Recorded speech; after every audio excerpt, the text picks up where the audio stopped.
What makes John Carlson so effective? It seems like he's really lifted Arizona State out of nowhere. Well, I think for Arizona State, they haven't really had a point guard.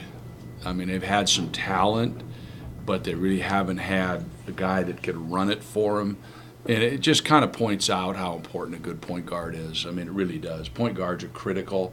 If you can get a guy that can make other players better, get in the paint, can penetrate, then you're generally off to a pretty good start.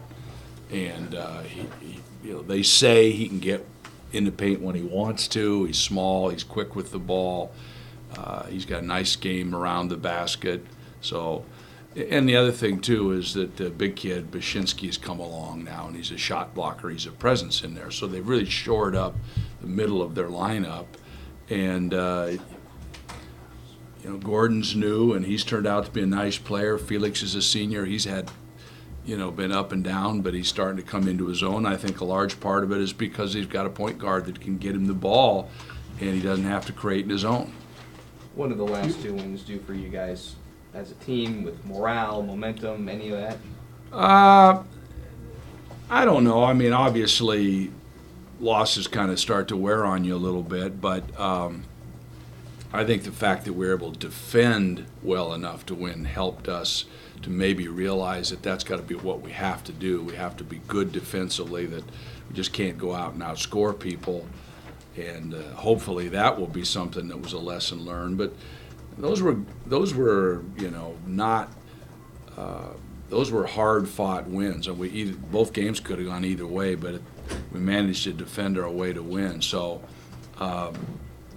they were in a pretty good mood today, but we've got Arizona's and then the two LA's coming in, so it doesn't get any easier.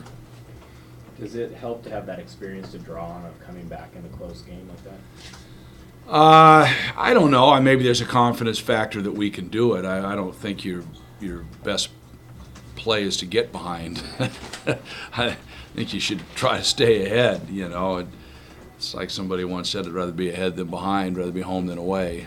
There's just stuff you'd rather be, and it was good that we were able to tighten it down defensively and make plays when we had to, or else we're probably not feeling quite so good. What would be your general defensive approach on Carson? Well, same thing we've used on most of the good point guards. You try to keep him contained. You don't want him getting the paint. The more he's able to get in the paint area, the more things that he can do as far as making Bashinsky better, kicking to his shooters, that kind of thing. So we've got to try to contain. You guys got to try to contain the ball, and he's got the ball in his hands. And would that be the Cobbs starting off naturally? No, it'll just be whoever the assignment falls to. Their off guard Gordon is pretty good, but Justin typically matches up with the ball. And how do you like him as a defensive player? He can defend. He just sometimes loses his concentration, but he's a good defender.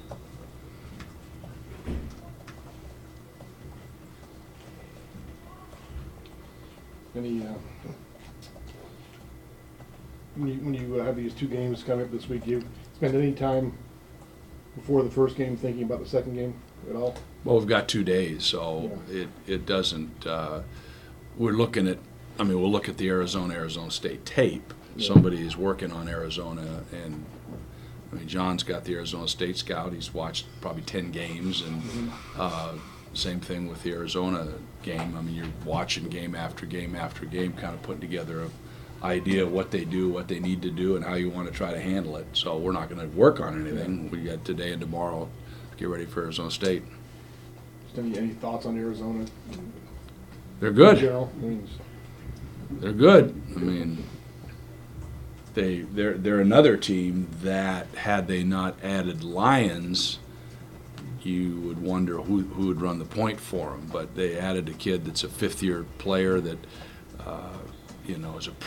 was a proven player and came in, and it's that transfer rule that they've got, and he comes in, and all of a sudden he's one of their better players and kind of solidified them again with really good players with Hill and Parham and the other guys that they have, Johnson, they've got now they bring in Lyons. It kind of runs the club for them. That was a huge deal. From what you've seen of Hill, how much better is he than he was been last year? Has he grown? I haven't seen enough to know. I mean, he's always been a tough matchup for people because he's strong enough to overpower a three-man, and he's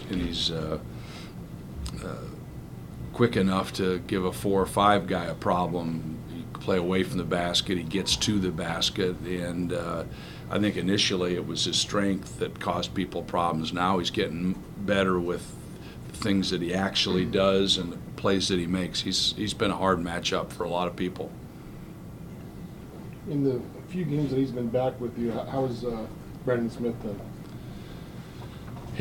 Good. I mean, we haven't had a whole lot of practices since he's been back. I think we've had maybe 3 practices, maybe 4, but it's good to have Brandon back. It gives us flexibility to move Justin to the 2 and Ty, move people around a little bit. And then Powers was back today, so that helped too.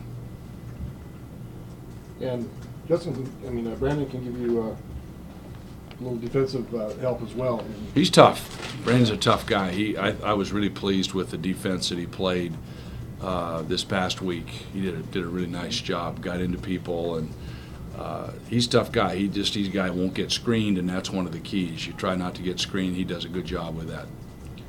What was Powers? What was the prognosis on his knee? Just a bruise, or? Yep, had a bone bruise, and it's something to do with the capsule. I mean, I think, but he was fine today. And Brandon's had no setbacks from the earlier issues. If it's in the head again, he will, but no, he doesn't. Once it's gone, it's gone. They shouldn't let you out there if it's not completely gone. Yeah. So if he had headaches, they wouldn't have let him out there. It was a long time. He had headaches for a long time.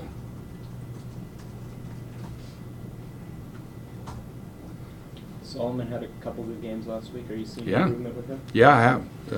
He seems to have a much better understanding of what he can do, and we're trying to urge him to. There's certain shots we think are better plays for him, and we're trying to get him to do that. And he had a nice rebounding game, and thought his energy level was up. It was good. It was nice much needed to get some inside play.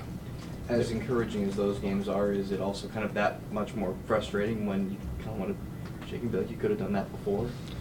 No, it's just the way it is. It's just kids. You got to remember he didn't play last year, so that part of it was, the fact that you assumed that all those missed games weren't going to catch up to him. They were going to catch up to him a little bit, and he's just maybe now getting back to where he should have been. How crucial was his play against Oregon as such a strong rebounding team? Well, I was pleased that the 2 things they did, we prepared for, and that's they really run the break. They really get the ball down the floor quickly and attack you, and then the other thing is they're really good on the offensive glass, and they had 3 second chance points, which was really good for us. So obviously we did a good job on the glass. Back to Solomon, he just seemed more engaged in that game, like He was. like a light. I think like a lot of guys, when you have some success, it's a little more fun. I think Richard sometimes is a guy that gets down on himself when things don't go well, and the fact that he scored a couple baskets and was able to get some rebounds, I think that obviously makes everybody feel better about themselves.